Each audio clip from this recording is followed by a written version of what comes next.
All right. I know a lot of you watch us on TikTok here and there.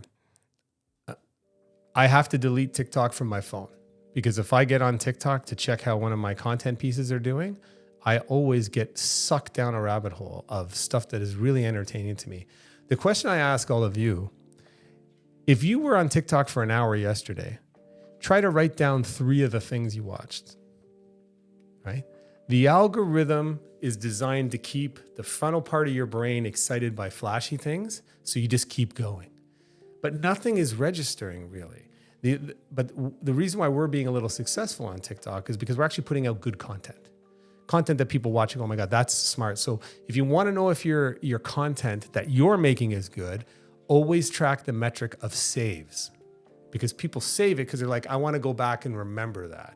But if people are just swiping and liking, they're forgetting what you said.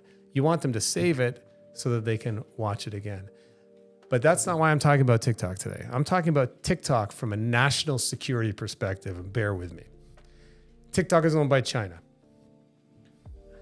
And I recently read a report where people went to China and they looked at what Chinese children, young adults were, when they're on TikTok, what they're seeing.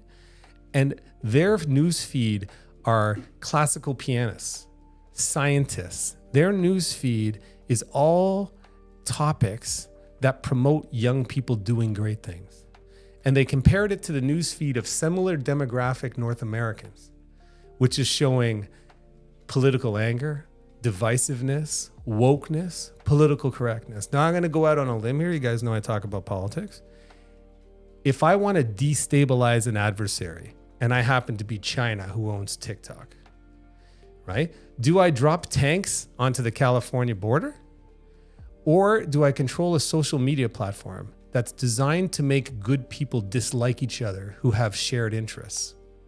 Because what's happening is people on the left and right who both just want to have a good life for their family are being driven apart by social media that they can't even remember, but makes them feel like they have to hate their neighbor. Whereas over in China, their young people are learning how to be scientists and classical pianists. That's a strategy that works. And it makes sense to me because if I'm going to fight an adversary, and believe me, I have a few out there, I'm not going to fight on the terrain they want to fight on. The US would love to have a naval battle with China. They'll destroy it, right? I'm not going to fight my adversary if they have more money than me on a money battle. I'm going to fight them on terrain that I can win, which for me might be the media, might be messaging, might be in the moral courage.